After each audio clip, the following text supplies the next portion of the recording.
We're talking today about the creativity and the diaspora, and I suppose part of our focus will be on the biggest of our diasporas, which is the Irish American one, but by no means limited to that. The question this afternoon, really, because the topic here is creativity, the question is, what is the relationship between the diaspora and Irish culture? And where or can the diaspora be a source of creativity, energy, renewal for us as we ourselves embrace that challenge too. So that's what we're going to kind of do. I'm going to try and keep it sharp. So I'm going to start by introducing Tim O'Connor. So Tim is the chairman of The Gathering. He had a very distinguished career in the Irish civil service and the Irish diplomatic service. Very important role in the peace process in Northern Ireland. One of the first guys to go up into the famous bunker, and a key operative in a very skilled and talented DFA team that oversaw much of the nuts and bolts and practicalities of the peace process. Subsequently to that, he had many postings in our Irish diplomatic service, including one in Washington, and I suppose in his most recent phase of his career, he was Consul General in New York. And since then, he is still very involved with the diaspora, but now in what is sometimes called the real world, out in the business community. So Tim, as chairman of The Gathering, I know that if you look at the Gathering website, there's 4,200 events up there, and I know that already, if you just use the crassus of metrics, there's an uptick in terms of the visitor numbers this year, and The Gathering has obviously contributed to that. So, you know, what would you say as somebody who has been charged with being chair of this thing and trying to make The Gathering a reality? How would you say that that has enhanced the national conversation on the relationship between Ireland and our diaspora? Good, Kevin. So I'd say, first of all, do you mind if I stand? Because I find it hard to talk when I'm sitting down. I suppose the first thing I'd say is that The Gathering is a kind of a journey back into consciousness. I think it's because I think for many of us, you know, the whole issue of the experience of those of us who stayed and those who left, it's a very, you know, they're two very different worlds. So I think, first of all, just very briefly, in case anybody doesn't know what The Gathering is, but very briefly, it's an Irish government initiative whereby the Irish government have declared 2013 the year in which we extend the invitation to the 70 million around the world who regard themselves as Irish. Some of you are here, to sort of, that 2013 is the year to come back home and gather with us at some point in the course of the year. And it's a big idea, it's a government, but in fact, actually, it started as a government initiative, but it has become a people's project. Because the reality is that while the government can create the platform, which they've done, in fact, the project goes nowhere unless the people embrace it, and they have in their thousands all over the country. So as we speak, we have on our website, thegatheringireland.com, we have 4,200 gatherings all around the country throughout the year registered on our website.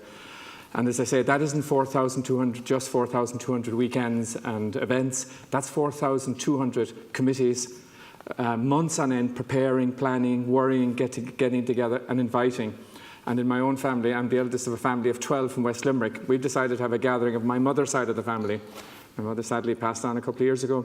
Her name was Kelleher and her mother's name was Dore. So they come from a farm about a mile from where I was brought up, the Kelleher Dore farm. So that came into our family in 1859. So we've decided we're going to have the gathering around that farm, that homestead, from my great-great-grandfather's time onwards. So a committee of my family, chaired by my uncle, has been in place since before Christmas, with 5 branches of our family involved in it.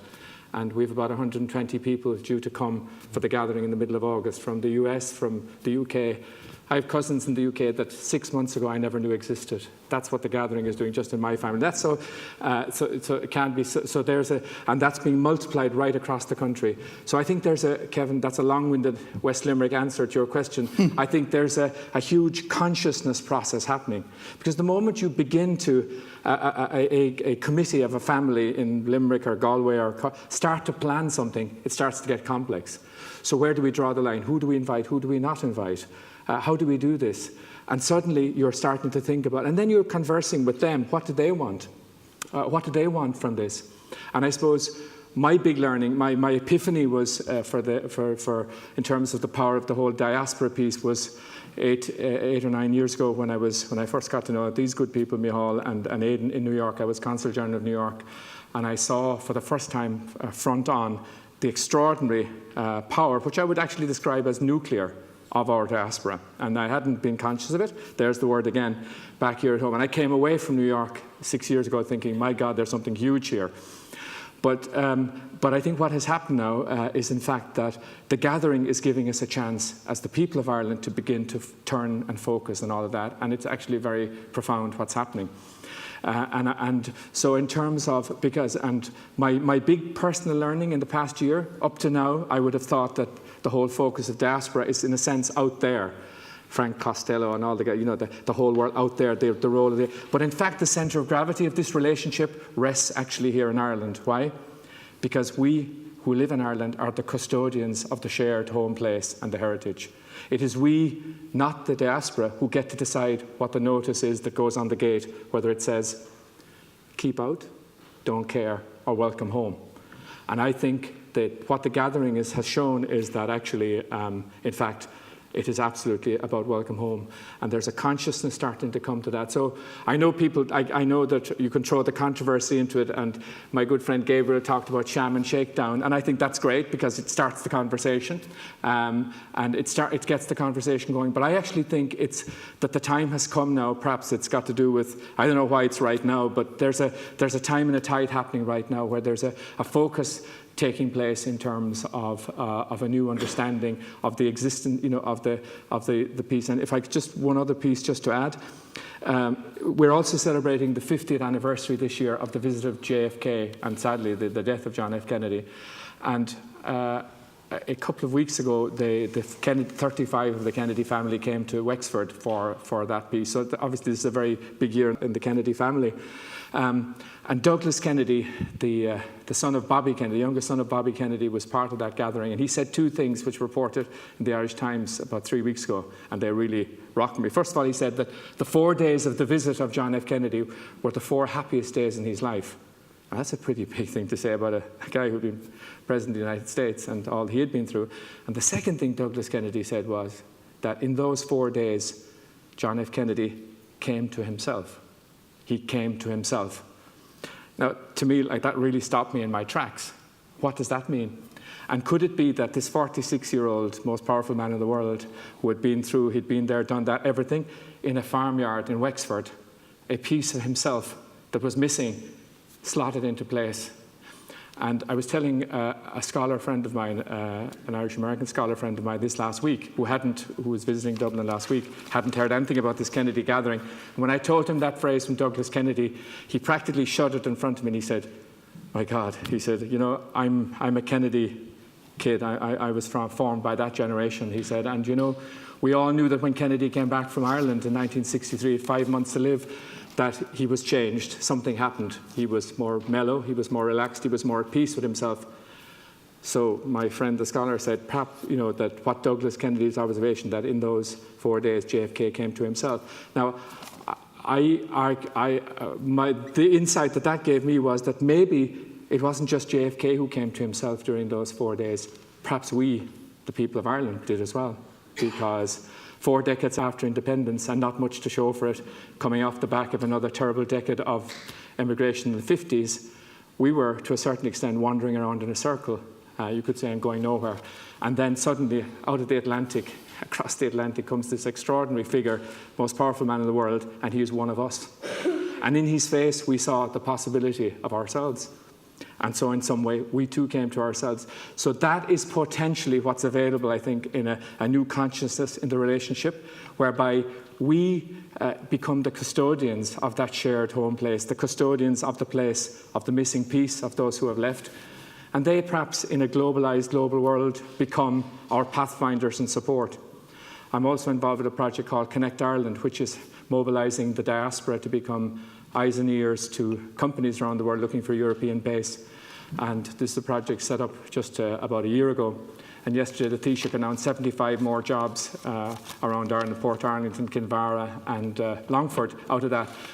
There's one example, a project being driven by a young businessman called Terry Clune. So there's an example of the kinds of things that can come out of this relationship. And two other pieces before I close, Kevin, and you haul me down. One is there's another grouping in the middle of all of that in this globalised world, and it's the 17% of the population of Ireland who are foreign-born, who have come among us to make their homes here, like our people went to make their homes elsewhere. And there's a kind of a nice juxtaposition between the 70 million and the 17%. So my little soundbite is the 70 million are Irish by blood, but the 17% are Irish by choice. And I think they're part of the equation as well. And so to finish up, I would say that the most powerful piece then, pulling all of this together in terms of the panel and in terms of this subject of creativity, is actually the world that is inhabited by you and Aidan and Micheál, which is culture. And this I learned really, I think, from Gabriel Byrne. The single most powerful connecting point between all strands of Irishness, those of us who live here and never emigrated, and the 4th, 5th, 6th generation New Yorker or Bostonian or Californian who has never left America, never been to Ireland, but says, I'm Irish. The single connecting point is actually the culture, the songs, the stories, the music, the dance. That is the oxygen that binds us all together. So as Ireland moves towards 100, I'm very excited about the new kind of paradigm that we could be on the we could be on the outskirts of in this incredible relationship. But it's about consciousness, it's about the raising of consciousness, it's about opening up to the possibilities, and most of all, it's about a relationship of mutuality, whereby we are to each other what we need to be to each other. I'd like to introduce now Aidan Connolly, who's the director of the new Irish Arts Centre in New York, executive director there. Very important piece of the cultural infrastructure of Ireland overseas, because we have these fantastic artists, we have tremendous visibility, but we don't have venue, and if we don't have a managerial infrastructure and a kind of a receiving infrastructure for our artists, that's never going to kind of happen, especially in a global city like New York, which has so much to offer and which has so many offerings. So so the work that Aidan is doing there, and Aidan, it's very important in a panel when we're talking about the diaspora to have a child of the diaspora here, and Aidan is the son of Michael Connolly, who is originally from Milltown in County Galway. Very involved in Irish American politics before he got involved in this cultural space. But Aidan, I'd like to ask you about that. You know, as I said, New York is a global gateway, but it's a very, very competitive space. And, you know, the kind of project you're working on now and how you see Irish American culture and the Irish piece in this tremendously challenging, competitive New York environment. Well, first of all, thanks, Kevin, and thanks to everyone at the festival. And it's a pleasure to be with my friends Micheál and Tim, and it's great to meet you, Kevin. There's so much in that whole 70 and 17 idea, and I hope we can spend a little more time excavating that, because when I think about what we're doing at Irish Arts Centre and I think about your question, it's one of the most striking things. I actually also thought I knew about Irish America. I didn't. I thought I had a sense of what the diaspora was. I didn't. And for me, actually, what has unlocked the whole idea of what makes this exciting, what makes having culture be a tool of diasporic engagement, what have you, is exactly what you're talking about, in a way what both of you are talking about. The question of how are you competitive in the landscape, whether that's in a cultural landscape or in a business landscape or in a technology landscape. There's a great panel earlier today.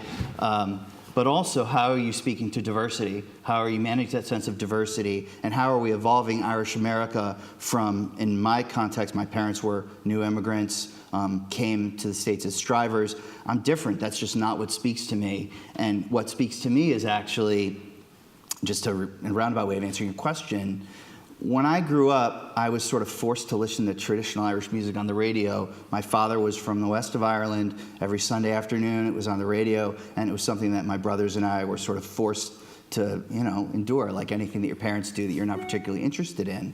And then I never really thought of myself as part of a quote-unquote Irish-American family. I was a, Connecticut suburban kid whose parents had funny accents. 20 years later, when I sort of got to college, my engagement with Irish culture really came through the lens as an English and theater major in university. And all of a sudden, I discovered that there was this playwright, Brian Friel, who turned out to be incredibly exciting, not just in an Irish context, but in a theatrical context. So I kind of came at Irish culture, through the back door of theater and culture, and the fact that these Irish playwrights were seen in the broader theatrical landscape as best in the business, as compelling in an academic context, probably right around the same time, maybe Dancing at Luna So was probably coming to Broadway. And that was so exciting. And so I became excited about my Irishness because, for me, I was hanging out with theater people. Irishness was cool and competitive. So when I think about our job at Irish Arts Center and with the whole idea of building a cultural infrastructure and building an organizational focus, it really is about placing a premium on excellence over nostalgia. The nostalgia bit may be there. Maybe that was a driver for new immigrants when the sort of organizing principle is more about religion or the conflict in the North or attaining economic or social status. But for us in New York, it really is about making focusing on excellence in whatever discipline we're operating in, and then the rest will kind of take care of itself. Because if you achieve a level of competitiveness, of relevance, that's what's going to excite artists to want to work with you. That's in turn going to excite the mainstream cultural critics in New York, who can then sort of fuel those artists' ability to either expand beyond New York, across the country, or build their brand internationally. It's obviously what drives audience. It gets your donors and your funders excited. So for me, just not trying to focus on, my job is to build some sort of ostensible Irish community, and I'm going to decide what that is. It's kind of a bank shot in a way. And you've talked a little bit about this and the whole idea that the diaspora is fragmented. I always view Irishness, through the way I came through it, as kind of secondary. I don't mean that in a pejorative sense, but the Irishness is an enricher of connection with somebody that you connect with on something else that's incredibly relevant to your life. So for me, in a cultural context, I'm incredibly interested in music. So I'm interested in becoming knowing Micheál O'Sullivan because I'm incredibly interested in what he's doing as a composer, as a musician, and obviously it happens in an Irish context, and that just enriches it. But the idea that you can kind of, from my perspective, start with this sort of vague, gauzy notion of Irishness, and we're all going to kind of rally around that, to me is less compelling. I sometimes think, that the phrase Irish America is itself misleading, because sometimes you think then that the Irish is the dominant element, whereas actually the American. If we call them American Irish, it'd be better, because the America always comes first and last, and then the Irish is a kind of a differentiator kind of within that. Could I just throw just one in that? That's a brilliant insight. On that, yesterday, I was in Strokestown yesterday. We had a gathering opening in Strokestown, and there was a famine conference, and there was a professor from Scranton, Pennsylvania, Professor Lawrence Kennedy, addressed this very point, if I could just throw it in. And he said, his theme was a man called Patrick Collins, who was the mayor of Boston in the early 1900s. And Patrick Collins emigrated with his mother at the age of 4 from County Cork. And this is how he described that very issue. So he was an American politician, obviously, in the end. So at one of his writings he said, I love America like I love Ireland like I love my mother. I love America like I love my wife. Sinead Dira. Tá anas orm anish fearfáilte curv Micheál O'Sullivan, Commodore den Scott, Coltor den Catesco, August Muntor den Mila Catesco. It's a great pleasure to welcome Micheál O'Sullivan, who is the founding director of the Irish World Academy of Music and Dance at the University of Limerick. But Micheál, it's the title of your academy that interests me. Because obviously, sometimes, and Aidan talked there about the, growing up with the sound of Irish music on the radio, but Irish traditional music can sometimes be seen as something which is maybe narrow, closed in, parochial, doesn't speak to a wider kind of constituency. So the very fact that you call it, rather than an Irish traditional music centre, that you called it a world music centre, was that important to you? And how do you see that piece? How do you see something which is like a traditional art? How do you see that surviving and thriving in a kind of, again, a very competitive, modern, global space where you're competing with artists like Bruce Springsteen or, you know, like Beyonce or whatever, with mega books kind of behind them, huge global reach and presence, huge global voice. And yet you're here with an art form which is traditional and maybe speaks with a lower kind of volume in the kind of the media and in the social media and all that. You know, so like, I'm very interested though in the fact that your ambition was to pitch it as a world music rather than just an Irish music. And, you know, how do you think that Irish music and your work as a cultural artist, how does that kind of fit in terms of connection with the diaspora? Well, it's a really good question into the discussion, Kevin. The Irish World Academy of Music and Dance, as it is known now, we established it in January 1994. And immediately I was hit with two criticisms, which is very germane to your question. On the one hand, that it was narrow because it was Irish World. In other words, that it was confined to a diaspora. And on the other hand, that it was Irish World. In other words, that it was kind of a consumerist view of world culture, kind of like an off-the-shelf world music thing in HMV or Virgin Megastore or something like that. And it was the double criticism that made me realise that out of a very unself-consciousness that neither of the two of them were relevant to me. And it's a little smart to say that the meaning of the juxtaposition of Irish and world, and it doesn't really matter then whether it's an academy, it's music and dance, Irish World Academy of Politics, it doesn't really matter. It's the juxtaposition of Irish and world, I think is what you're getting at. Is about, and this is the smart bit, it's about the space in between the words. So it's about the relationship actually between the two. Now, for Irish, just slip in local. And for world, just slip in global. Now we're back into the debate of local global. And I actually made up a word out of that once called lobal. I had seen the word glocal, which of course, but I rather the word lobal because it's kind of softer. And it's got to do with the lobe of the ear and the lobe of the brain.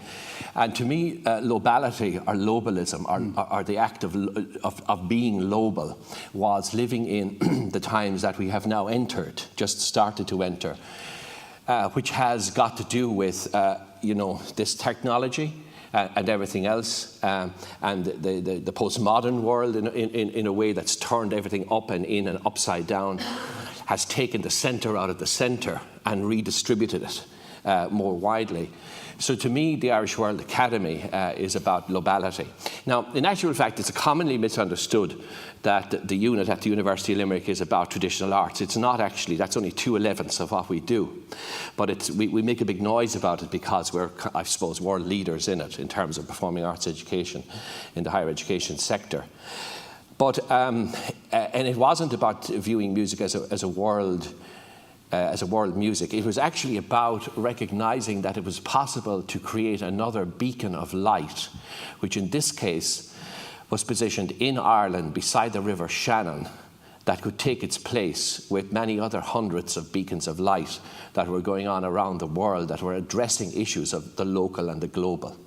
About how you could make the best of localization, about how you could make the best of globalization, of recognizing that these processes in themselves are neither good nor bad, but that they're a double-edged sword, and that there was a challenge in our own time to learn how to wield that sword towards a greater common good. In my case, as a musician, as a performing artist, my chosen world in which to wield that sword was just simply music and dance. But it's applicable to absolutely anything outside of that. And this is coming back to you now again, Aidan, because you talked about the moment where it suddenly became real for you was Brian Friel and the success in Broadway, and the fact that Friel could study stuff as an Irish dramatist, but indubitably of world-class quality, right?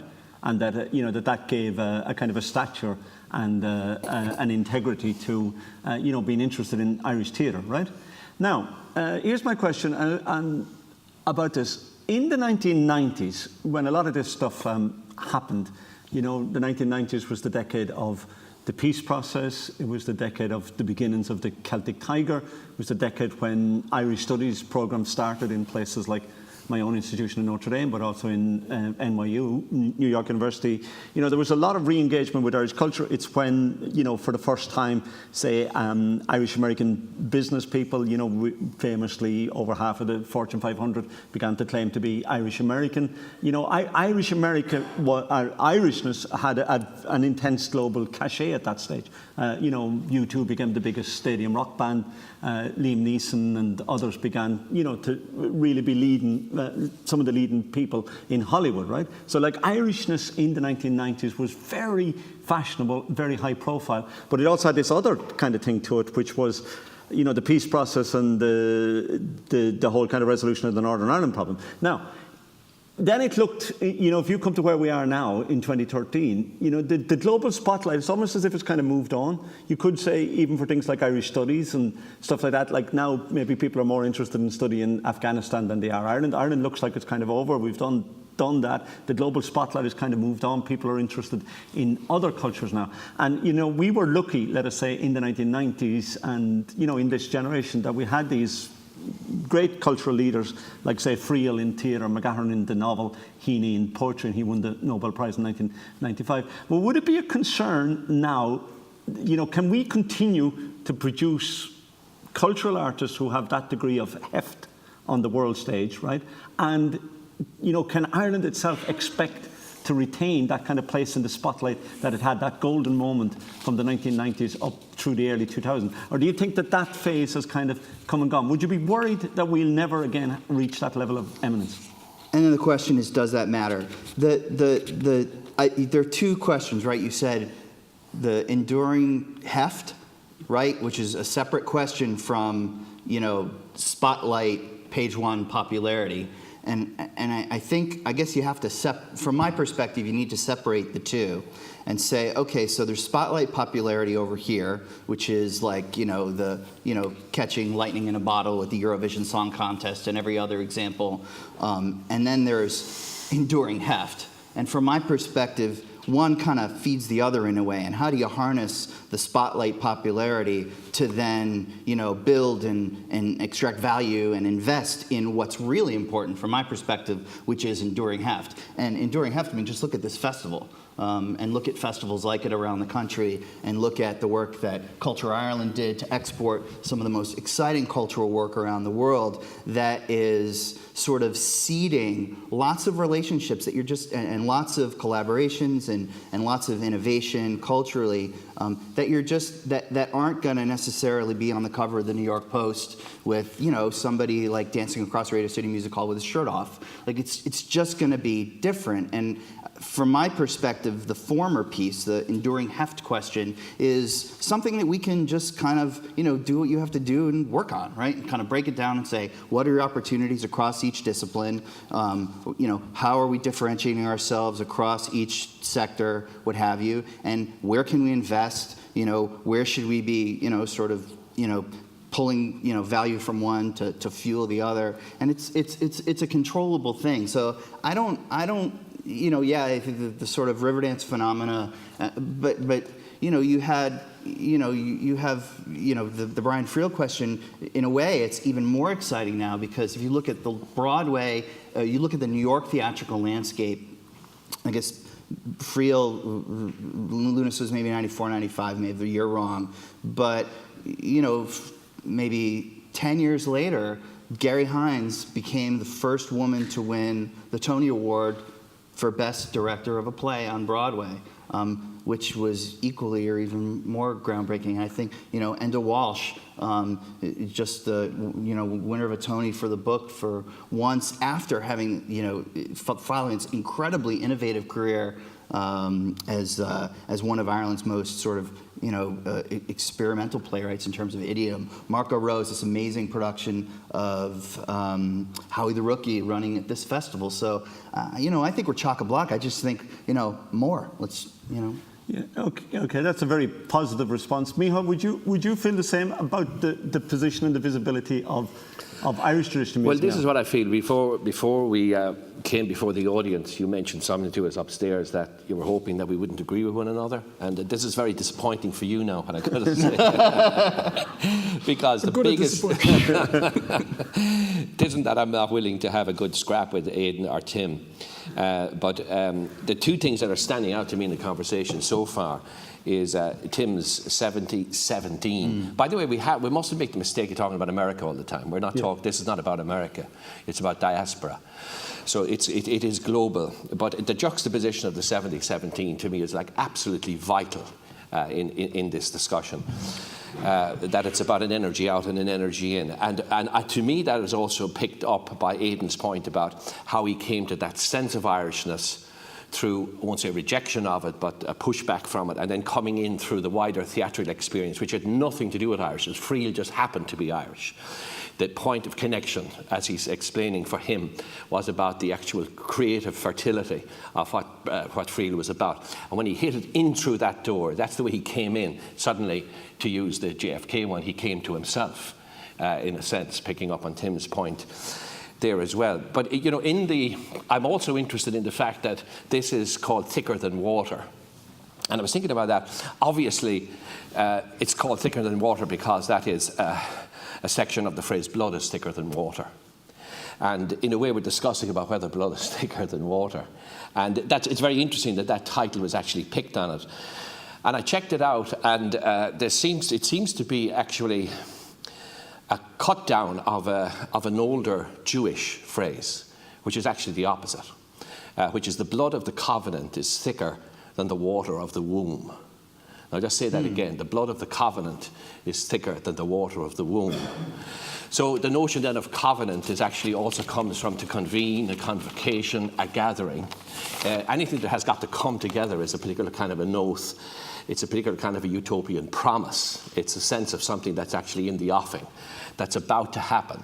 As Seamus Heaney says in his poem, The Rain Stick, upend the rain stick, and what happens next is the music you never would have thought to listen for.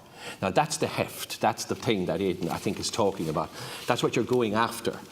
The thing that hasn't happened yet, but is about to happen.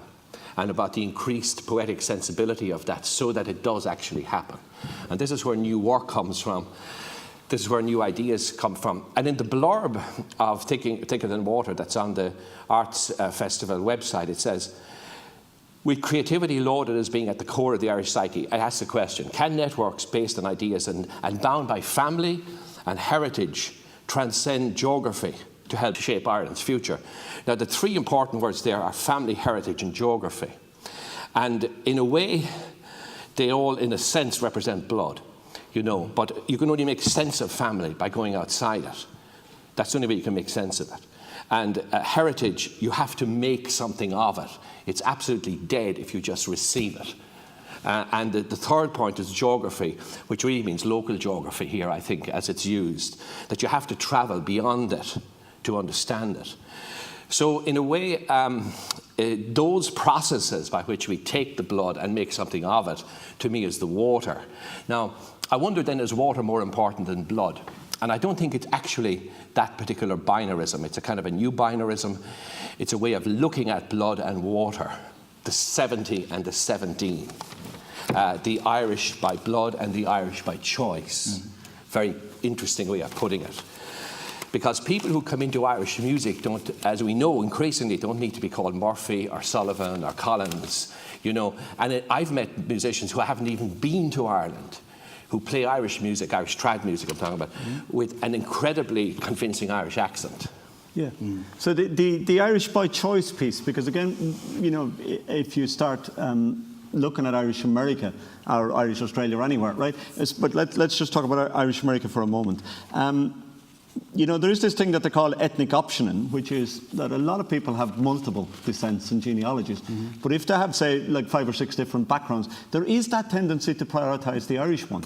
You know, like that people choose to say they're Irish American, even though they might have Luxembourgish or German or French or Italian or, God help us, English or Welsh or Scottish in the background either. You know, so like and that's a very valuable thing for us because people choose to be associated with Irish an Irish identity. And why was it that was the case? And I think, Tim, you started by kind of saying that the kind of key weapon in our armoury and the thing that made us attractive is in fact culture, because there's no university in the world that doesn't teach, let's say, Yeats in poetry or Joyce in the novel. And I think for you, when you were in New York, was that a revelation for you, like the power of culture and the fact that that was such a significant part in how people identify with us as a little island speck here on the edge of the Atlantic? Yeah, it was a huge shock, actually.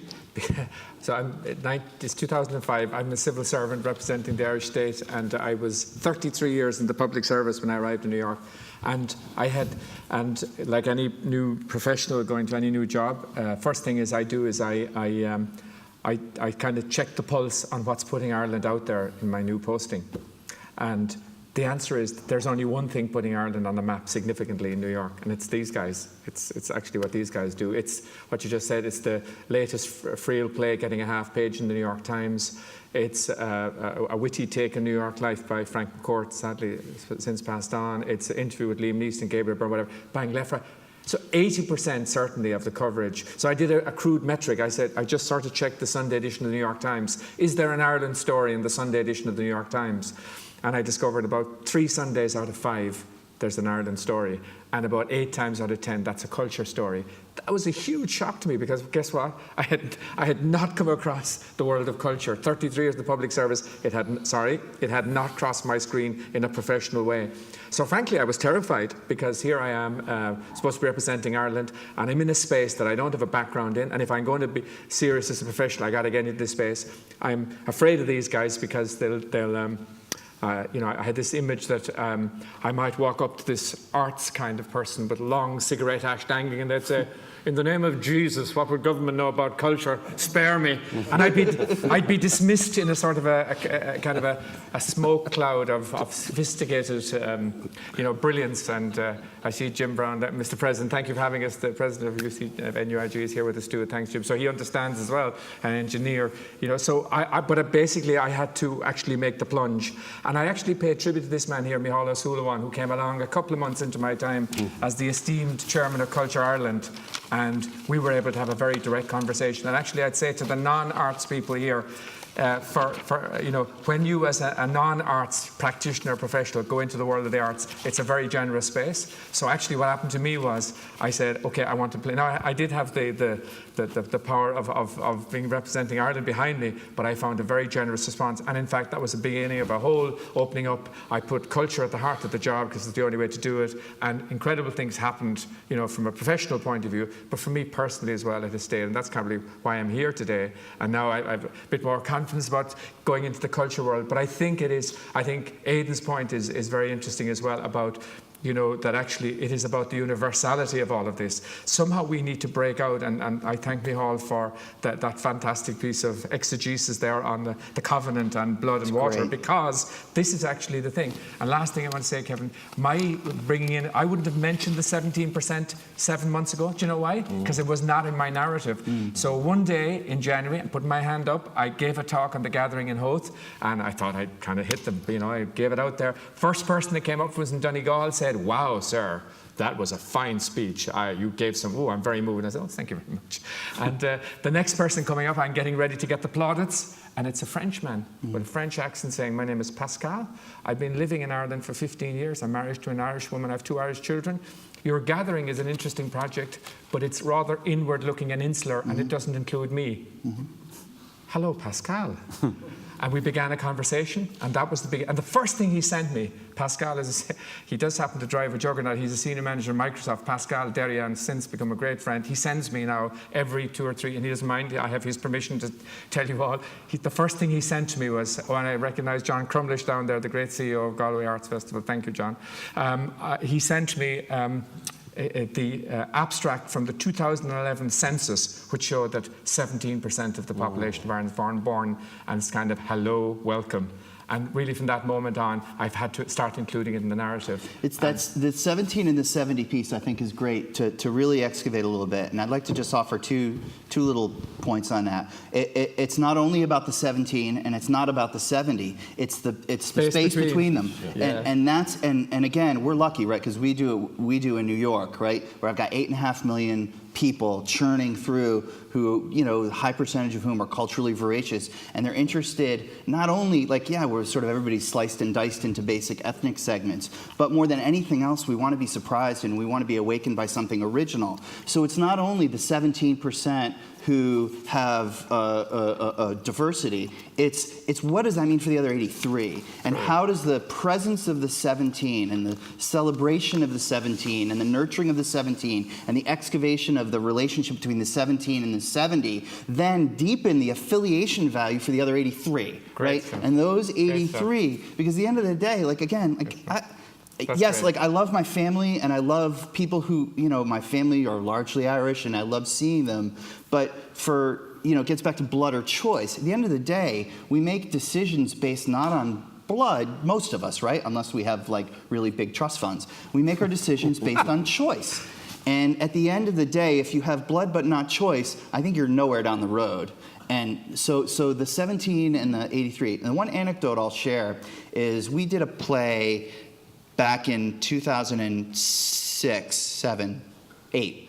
Donal O'Kelly, playwright, Dublin-based playwright, wrote a play about Frederick Douglass's historic trip from U.S. to England and eventually Ireland when shortly after the publication of his autobiography, you know all about this. And of course, Colin McCann's got a beautiful new book out that gets at some of this. And so we had known Donal O'Kelly a long time. We thought, wow, this is really exciting. This is the kind of play you want to do in New York. What does an Irish Arts Center do in New York? And it was about forging that connection between Irish culture and African Americans. But then also, Donal said, you know what?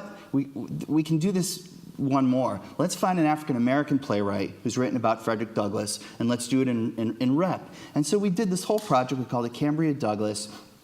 And the long and the short of it is, fast forward to a talkback one night, this 19-year-old woman standing in the house and said, I just want to say thank you for inviting, a young African-American woman, thank you for inviting me to celebrate the Irish part of my background. I'm Irish-American, I'm African-American, but look at me. Look at how I identify, look at how the world identifies me. Thank you for inviting me into this heritage. And again, it wasn't about all of a sudden, the African-American community started flooding the doors of the Irish Arts Center, but I think we became more relevant to the 83. Yes. Very good. Yes. Really interesting. Now, Aidan, to continue on that vein, we have a professor in Notre Dame who's hot on the difference between invitational and expectational. And in a sense, maybe I want to talk about the Irish piece of this, like the 83% and how we behave and how we see the 17% and also how we see this 70 million or so worldwide who, by choice elect to see themselves as Irish. But he wants to, expectational is that, they should come to us or they should support us or they should buy our books or see our films or go to our concert or whatever. But the invitation, which you talked about with that young Irish African-American woman, right? The invitational thing is to kind of say, come, we want you, we want to kind of hear your story, we want to kind of speak to you, and if what we say is only of interest to people who are Irish or only Irish American, it's of no use. It has to speak to a wider kind of global audience, right? Now, yes. But what I want to also say to you then is, well, and you've been talking about what, Irish performers and theatre going to New York. But what can Irish America give back this way? You see, shouldn't there be also the invitation from here to receive work from Irish America? That Irish America, we've talked about the hyphen or the space in between, but that hyphen, the circuits have to flow both ways, wouldn't you say? I agree with that. Micheál just did it last night. The Irish World Academy and Kiltis Cultore held an event as part of the gathering at the University of Limerick, bringing probably the least known, most influential traditional musical artist in the United States back to Ireland. it's not too much hyperbole, really, right? Like Mick Maloney, hugely significant figure, moved to the States 40 years ago, is the godfather of traditional music in the States, puts Irish traditional music in a global context. He's sort of interesting to us because it's about that intersection between the 17 and the 83, to sort of overuse Tim's metaphor. But I don't know how that all came about, Michal, but it was that energy that brought that energy back. But you're right, it's wanting. It doesn't happen often enough to bring back this sort of American perspective of American Irish to Ireland. Yeah, because I sometimes think, and I said this yesterday in the Irish Times piece, that Irish people are quite incurious in some ways about Irish American. Now, I know you're saying that the conversation is beginning to start and that the curiosity is beginning to develop, Tim. But in some respects, sometimes when you hear the debate on it, or when you hear commentary on it, it's often so dismissive and so much like in the plastic paddy kind of thing, and that these people aren't properly Irish at all. Would you think that the debate's beginning to mature and deepen on that? I think Tim? in some, I'm taking the benign view. Yes. Kev. I mean, you had a cut there yesterday, and fair enough. Like, I mean, that's and Gabriel had as well, and Gabriel's a good friend. And I suppose the question is, to a certain extent, the benign interpretation of it is that, sorry, we live in different worlds. We're trying to survive here. We're 400,000 people unemployed. If you're unemployed at the moment and you're trying to make a living and feed your family, whatever, that's what you're thinking about. You're not thinking that much about, with due respect, about whatever is out there. And similarly, though, when people take the decision to leave, you got to put all your energy. So I presume when Aidan Sad left here and he landed in a new world, his priority was finding a job, making a living, bringing up his children. He was having the radio on at the weekends thing, but basically you'd made a choice. And the other piece I'd say is that actually the challenge then, of course, when you do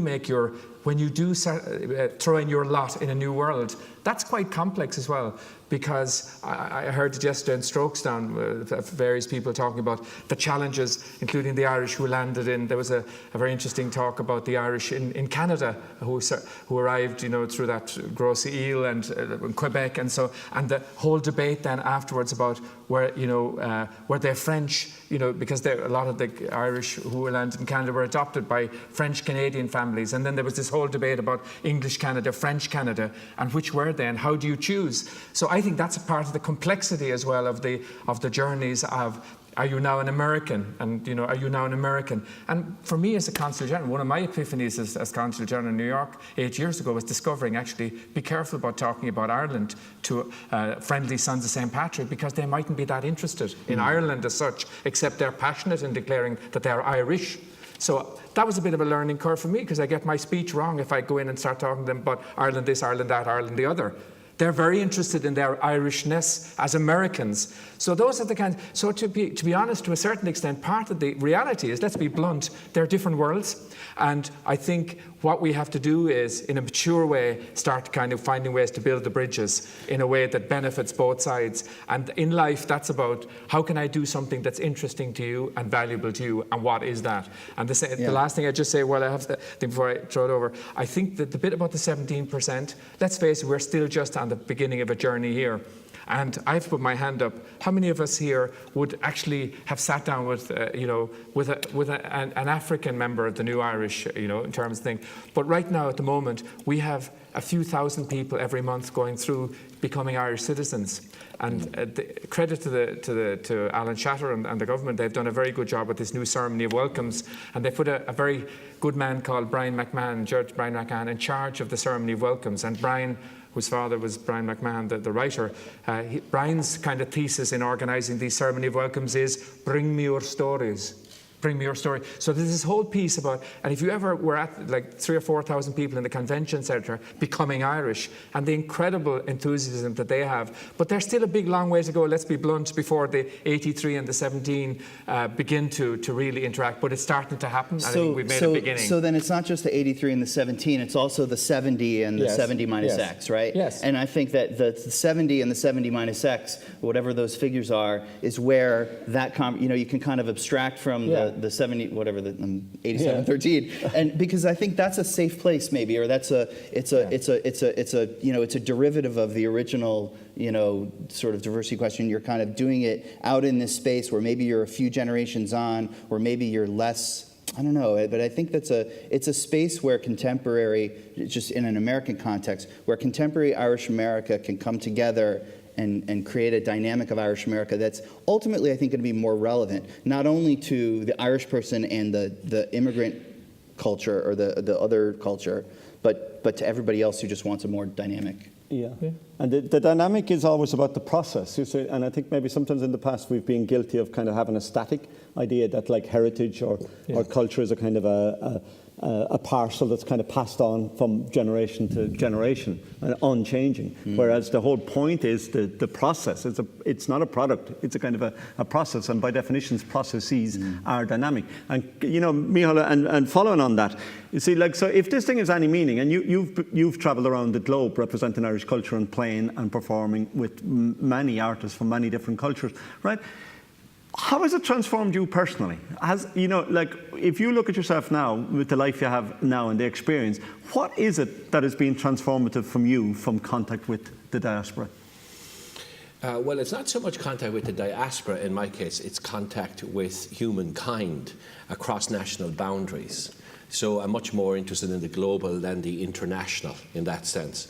And everything has been upended for me in that sense that, I would feel global first and Irish second rather than the other way around. And I think that's very much of our own time. And there's a dialectic and dynamic between that as well in terms of that process.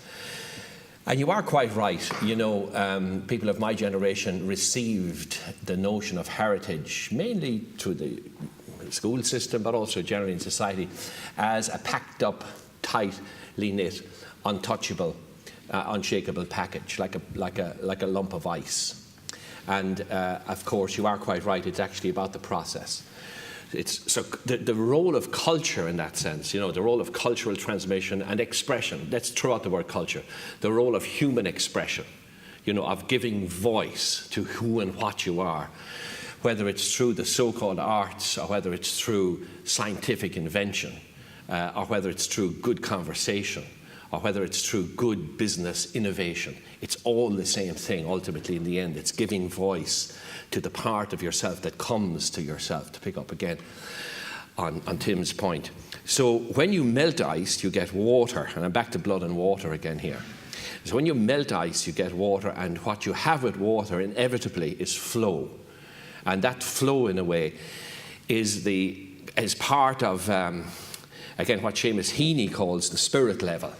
And we know the spirit level, the carpenter's tool, obviously, which measures the sense of balance.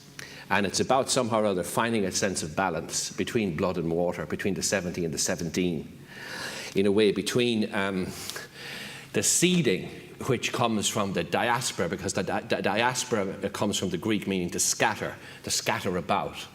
And the minute you use the word scatter in that sense, you think of scattering seeds, which literally diaspora is in terms of migration. It's scattering the human seed. And when you think of scattering and the scattering of the human seed, you think of spring in a way. And the antithesis to that then is gathering, the gathering, which of course then is autumn or Samhain and the gathering in. And it seems to me that I would be drawn to Heaney's sense of balance between the sowing of the seed and the gathering in.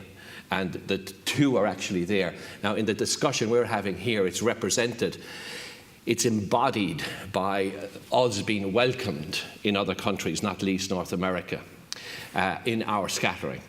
And it's also us welcoming those who have been scattered. And that's why the new migrant communities, the new African and Eastern European communities are absolutely a vital leaven, a vital yeast to actually what's happening.